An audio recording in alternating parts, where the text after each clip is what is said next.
Thanks a lot, Anna. Yeah, very excited to host Rami Jamra today. Um, we're happy to have him and happy that you have carved out some time from your presumably busy schedule to speak to us today about an exciting topic. So Rami did perform medical school in Damascus, where he also did his doctoral thesis and specialized to a human geneticist. Um, He also then did a postdoctoral lecture qualification, so habilitation, at the Institute for Human Genetics in Bonn. And after focusing on complex genetics of psychiatric disorders, his research focus then since 2008 is in the genetics of intellectual disability, and specifically of rare disorders in general. He has led a working group in Erlangen between 2010 and 2014, where he was the medical director of Centogene, and he was also then the director of Centogene in 2015, and since 2016 is a consultant at the Institute of Human Genetics in Leipzig, and is also the deputy to the institute director, as well as a medical director of MVZ. Here he's also a professor of medical genomics at the Faculty of Medicine in Leipzig, um, and focuses on the genetics of diagnostics, research in genetics of intellectual disability, has a lot of teaching responsibilities as well, and performs many strategic developments for efficient clinical genomics. And so we're happy to welcome him today, where he's going to be speaking specifically about looking at genome sequencing data to uncover hidden causal variants, specifically in the context of rare disease. So we're happy to welcome him today, where he's going to be speaking specifically about looking at genome sequencing data to uncover hidden causal variants, specifically in the context of rare disease. So something very applicable and relevant to many of us at GHGA. So thank you very much, Rami. Hand over to you, and we look forward to your talk. Hi, thank you both for the introduction. I'm going to share my screen. So,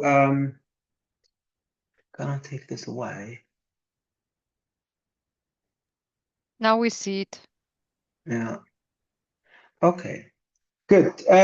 So I'll go ahead and that is an overview of, it is our institute in Leipzig as an example, how we are doing the genetic diagnostic. I want to lead you to the reason why we start with genome. So in 2016, we started doing NGS in a diagnostic pattern, and as you see, the numbers are growing. And one point of doing genome sequencing is in general because you want to raise the diagnostic yield. You want to clarify more cases. So if I'm telling you that we are doing that since 10 years with growing numbers of cases, now we do regularly over 2,000 cases a year. I want to know from you, what's your estimation if, here. If you want, you can contribute to this question. You need to screen the QR and check what do you think, or how do you think the diagnostic field is developing? I can tell you it's comparable in all institutes. So I tell you, in 2016, we were solving a third of the cases, and in the meanwhile, we are still solving a third of the cases. Or do you think rather that in 2016, we solved like a quarter of the cases and it's getting better every year? Now it's about 40.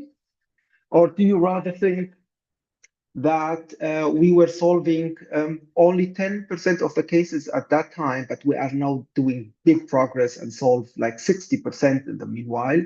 Or do you think that at that time we solved 50% of the cases and now the yield is much less?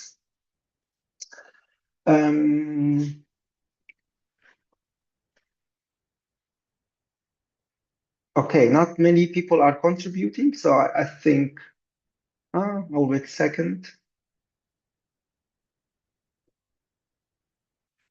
Okay, so many people think that we are stagnating since then. Some people think that it was a quarter and it's getting slowly better to 40%. Both answers are thought, and indeed it is number one.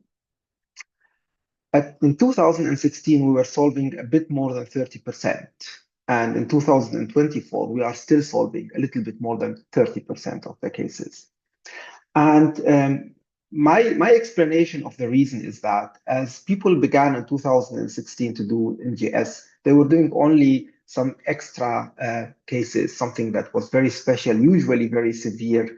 And at that time, it was easier, or it's still easier to find the mutation if a phenotype is severe. And with the time, with every development that we were doing, with every growing number of cases that we were analyzing, people were sending other cases. They were not only considering very severe cases to be analyzed, they want also to solve a little bit milder cases. That means that there are mutations that are more difficult to be identified with the time. So eventually, we were developing in our numbers, we're developing in the quality of the analysis, but the diagnostic yield was still the same. And that's the reason why we start and others with genomes, because you want to get more than only 30% of the cases that are sent with doubting a genetic cause as the background of the symptoms. So what we have done is we decided to go for a patient cohort of 500 persons. And in this case, we took a patient cohort of cases that were analyzed using the exome sequencing and that were negative. That means we are speaking here only about cases that were exome sequencing negative. And then we have done genome sequencing of all these 500 cases. Most of the cases were done as a trio analysis with the parents. In some cases, we didn't have the parents, so it was done as a singleton or sometimes as a duo with one parent, which we count as singleton as well. And these cases are most of them are new developmental disorders, which is a common question in the genetics. Some of them had only seizures. Some of them had only neurological symptoms without developmental delay, and then 17% had a whole bunch of other symptoms, immunology or growth, as an example. And here are the results that we have identified in this cohort. In 50% of the cases, we just found nothing. In about a third of the cases, we at least found a candidate gene or a candidate variant of whom or of which we are not sure. So it can't be reported, but we keep it in our register so that we can check up every once in a while. In some cases, the yellow here, we have found a variant that solves a part of the phenotype, but not the full phenotype, assuming that either there is a second mutation to be identified or this mutation has a more variable phenotype than we thought. So, but we don't consider this as solved, at least not at the time. And in about 12%, we would say we have solved the case. 12% of the cases are now solved after this genome sequencing. However, if we consider the age of the patient, we see that if we take very small children, the number is not so high, like 25 cases. We have the highest yield, and otherwise the yield is constant, something between 10 and 12%, as I told you in advance. The young cases, I assume it's partly because of the severity of the disorder, so it's sometimes easier to find something, and also the cohort size is much lower, so one or two additional cases would make a big difference on the statistic. So once again, taking all over the ages seems to be also constant.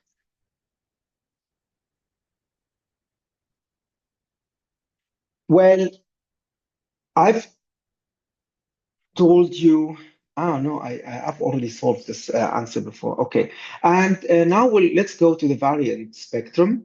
We have in total 94 variants that we have reported in these cases. And I'm going to talk about 3/4 of these variants. Most of them are missense variants, as usually.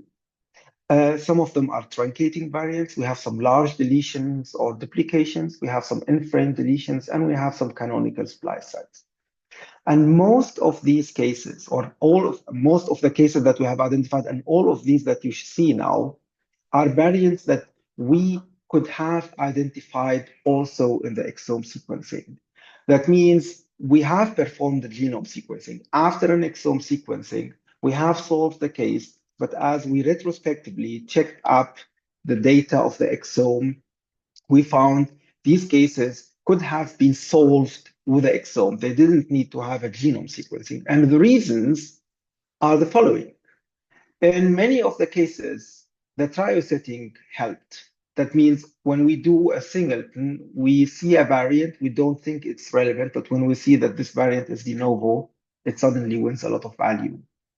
In some cases, as we are doing genome sequencing and that's expensive, we were asking for more clinical information. And sometimes the clinical information gave a hint that we didn't know at the beginning, and that solved the case. Sometimes it's because of time. Like with the time, you have literature, and the literature helped us to solve cases that were 1 or 2 years ago not solvable. We have used another software, so it's the filter or the artificial intelligence tools that solve that. And we have a relevant part, which are human error, where we see that this case should have been solved in the exome, but somebody didn't do a good job and we have missed the variant. In a quarter or a good quarter of the cases that we have found, this case was only solvable with a genome. That means we needed the full genome sequencing to find the mutation. And most of these were non-canonical splice sites or variants that are very far away. Sometimes were non-coding RNA variants, or there were some mitochondrial variants, while actually we can see that in the exome, but the quality of the genome sequencing is better. We have some small deletions and duplications that we can't see in exome, but can be seen in a genome, some inversions or insertions, and also some repeat expansions. That is the spectrum of this is the spectrum of variants of the genome sequencing.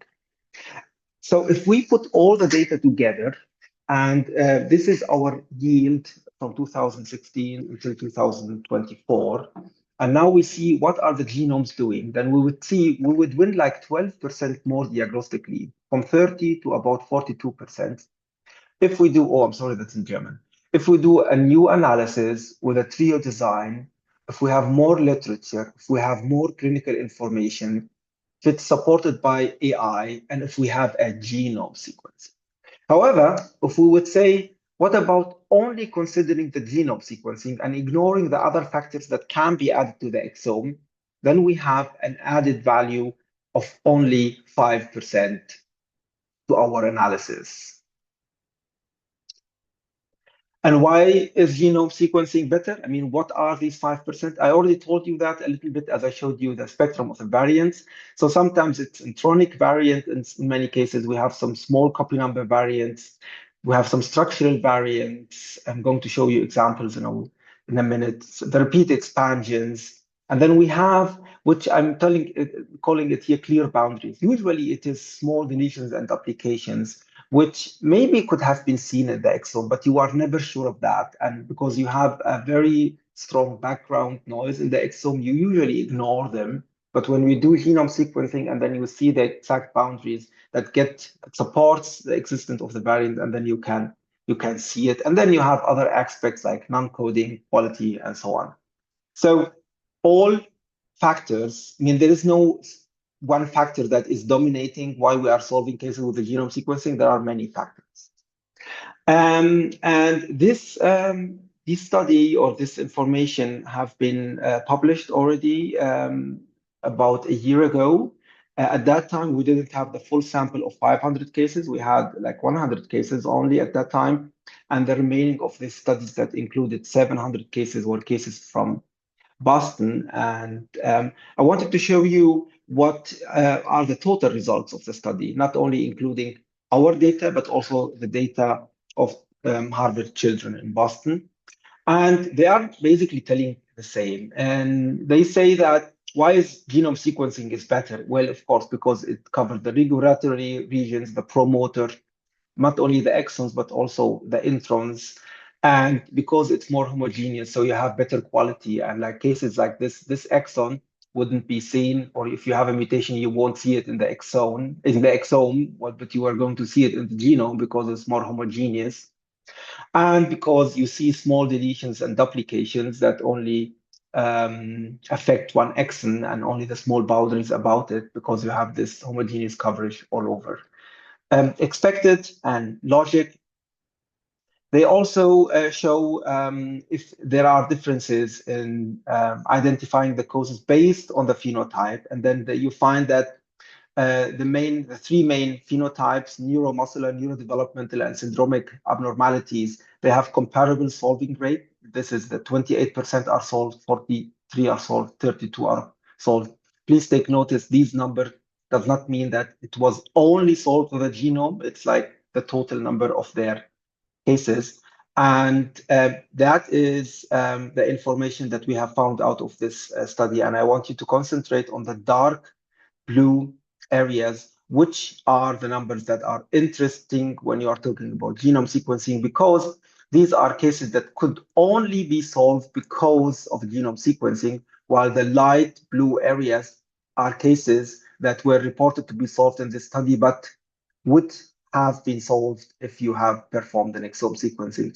And once again, you have much lower numbers of cases that really needs the genome sequencing, and usually these are structural variants or variants in areas of poor coverage in exome sequencing, deep intronic, mitochondrial RNA, tandem repeats, and non-coding RNA variants, which is, even if we are going out of the 100 cases that we have contributed or the 500 that we have now, if you extrapolate that on their data, the data is still comparable with this 5% cases that are solved based on genome sequencing.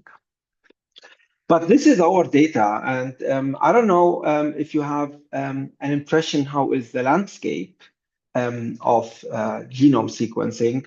Do you think that, because there are like 20 studies that are telling about that, they are not all comparable, unfortunately, because you have different designs. But do you think that studies are bringing like comparable results, or do you think that other studies have a higher yield? What, maybe because they have better quality, maybe because they are not reporting exactly if the variant is truly only with genome sequencing, or even lower yield. I see that people contributing say that the comparable results, and that is what we have seen. We have checked manually several studies, and we have went into the tables of these studies in the appendixes and reevaluated if the variants they report as the cause, if they are really not identifiable with an exome sequencing. This is our study with 5%. This is a spectrum of everything. And eventually, if we take the total cohort of a bit more than 5,000 cases performed or work out with the genome sequencing, about 4% of the cases can, or we have an added value of about 4% in these cases that are solved because it's a genome sequencing, and in which an exome sequencing wouldn't have helped.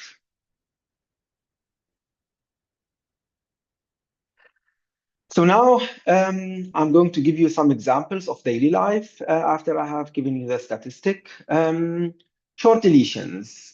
We have here somebody, I think it may be tuberous sclerosis, and they are asking for an exome. And in this case, we have performed an exome sequencing, and we didn't find any variants. So we have written a genetic cause couldn't be identified. We have said maybe you want to work on TCSC furthermore. So we performed the genome sequencing. And indeed, as we performed the genome sequencing, we could see a very clear deletion in TSC2 that is confirming the clinical diagnosis. And why didn't we see that as we have done the exome sequencing? We rechecked the data of the exome, and we can see that. We have the red line is the boundary for having a deletion. And indeed, there is an exon that is deleted in this case, but it is very much on the border. And I don't know how many of you are working with such exome data.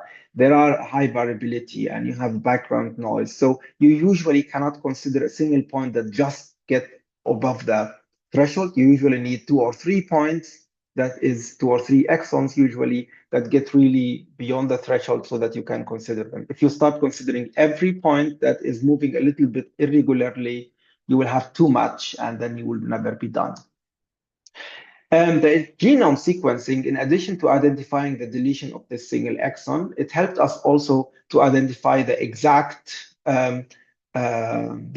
breaking points. So this is a very good advantage of the genome sequencing in this case.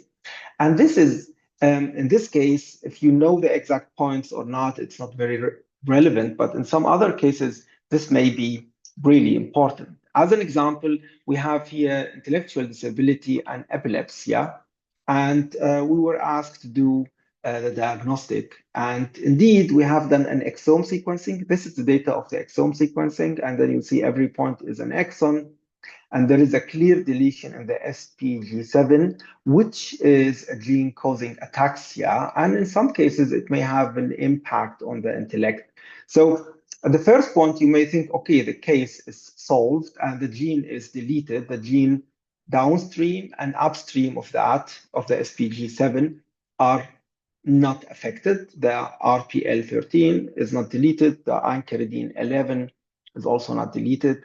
However, this finding was not very convincing. We still have the epilepsy, and although SPG7 may have an influence on intellect, but not as strong. So we continue to do genome sequencing, and this is the data of the genome sequencing. Indeed, we have a deletion of the SPG7, which we could see, and we have a deletion of the first non-coding exon of the ankyridine 11. It is in some transcripts coding, but in the standard exome sequencing that is offered, this first exon is not well covered. And although really big part of the gene are deleted, we couldn't see them in the exome sequencing because the boundaries that we have here are incorrect. So we have a different diagnosis. The SPG7 is now secondary, and what we have is an ankyridine 11, and it's a KBG syndrome that clarifies the full phenotype. Another example is a boy 2 years old with a mild developmental delay, microcephaly, muscular hypotonia, CMRI and EEG do not show any pathological findings. We have done an exome, it was negative. And then afterwards, we are doing the trio genome sequencing, and we see a very clear deletion that is de novo on the gene FOXG1.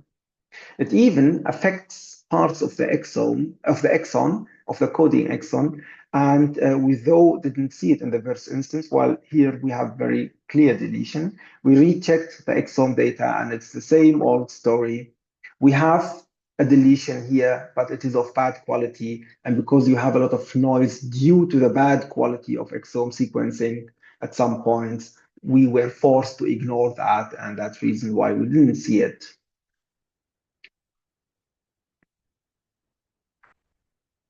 This is another example where one exon is deleted. You can't see it in the exome because it's only this one point. If you go to the genome, you have a very clear deletion. It is, in this case, inherited, but clarifies the phenotype, though. That was the point of CNVs, small deletions that cannot be seen in the exome either because they are not affecting exons or because they are too small and because the background noise of exome sequencing would lead to overseeing these. Another example why genomes are good standard for diagnostic are the intronic variants. We have this case of polyuria, glucoseuria, proteinuria, and high volume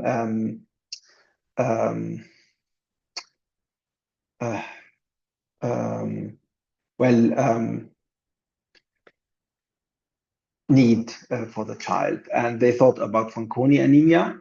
And in this case, we have found, using the genome sequencing, we have found a variant that is pretty far away from the exon. It is 96 nucleotides apart from the exon, leading to G2A in the gene called MAGED2. And this is a very known cause for a renal disorder, the Bartter syndrome. And we thus have identified the cause.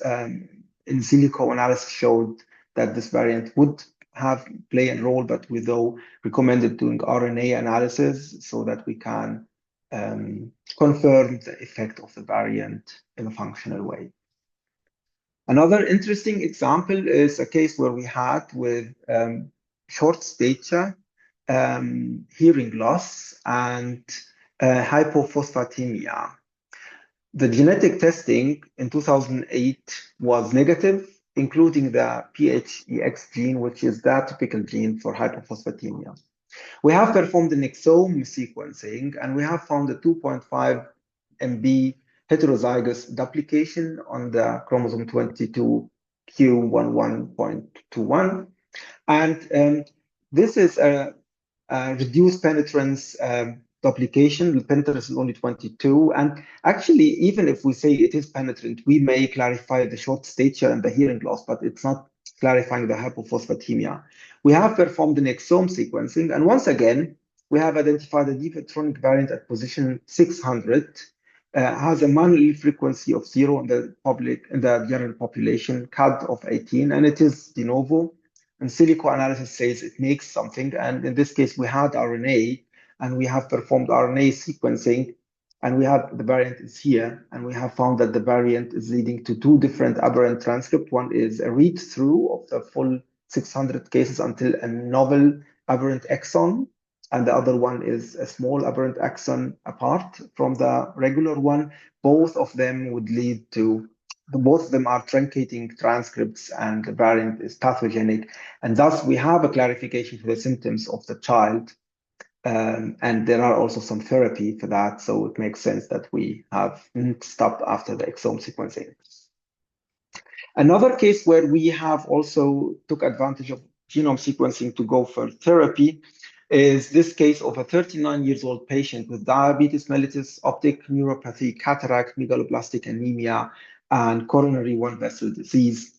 We have performed exome sequencing, identified one variant that may or may not be the cause in SLC19A2. However, this is an autosomal recessive gene that may lead to thiamine responsive megaloblastic anemia. However, we have only one variant, which wasn't very strong anyhow, and we decided to go for an exome sequencing because there is a bunch of symptoms that may fit to this case, and that was the reason why we went for a genome sequencing. Otherwise, we may have missed that. And we have found that genome sequencing, as we checked this locus, that there is an inversion affecting chromosome 1 exactly at the place of the gene, and leading probably to the symptoms. We have also proved if we have found the exact breaking point and proved that this is an inversion indeed by doing differential annealing mediated tracked PCR, DAR PCR. I'm not going to go to the details in that, also because I'm not very qualified to explain it, but what I wanted to say is that it was proved with a second method, and that makes sense because now we can therapy, and indeed, before we have done the thiamine treatment, there was an anemia and thrombocytopenia with dysplastic and hyperplastic bone marrow, and after the thiamine treatment, there was a huge improvement of the symptoms of the patient, making this diagnosis essential for a good therapy that is also very efficient. The last example that I want to show you are the repeat expansions. So in this case, we performed a genome sequencing that showed us hints, no proof, but hints on a repeat expansion in the gene ATXN8OS. And in this case, we thought that we have put the diagnosis. This is how it looks in the short read sequencing, where we have seen there is something wrong here, something heterozygous is wrong, and we thought there may be an expansion. In this case, we could have, of course, go to prove this with an independent method with PCR. In this case, however, we went for long-range sequencing, long-range genome sequencing, and this is very clear. We have found a clear, very long prolongation of the repeat of about 200 triplets, as you see here, like the number 636 or 63. proving that there is indeed an expansion. And we're very happy that we have done a genome-wide long-read sequencing, because at another locus, which is called DAB1, we have found another prolongation, another expansion of the repeat, which is also very clear and very pathogenic for this gene. We checked the short read whole genome sequencing and we found hints there, but the tools to identify repeat expansions didn't see it. Probably because the region is anyhow a little bit complex and you have often problems there. So the tools overseen that in this case, it was not the usual problem of being of having unclear reads, but there was indeed an expansion of the repeat. So what I want to say is short read sequencing is good, but obviously this is not the end of the line, and we would need anyhow to go for long read sequencing. So what I would conclude, there is only a moderate added value of genome sequencing and depends who says that. Some people would say of only 5%, and other would say of a full 5%. And though it looks like it's not very high, our conclusion, at least here in Leipzig, and I think it's the common sense in Germany, it is worthy to go for a genome as first line, because even if it's only 5%, it have or may have a very high impact on the health of the patients, because often you can treat a patient, and even if treatment with medicine is not indicated, only knowing about a specific mutation would support and help the patient and the family very much. So we need to be moderate. We can't expect too much, but that doesn't mean that it's not worthy. At least that's how we see it here. And thank you for your attention.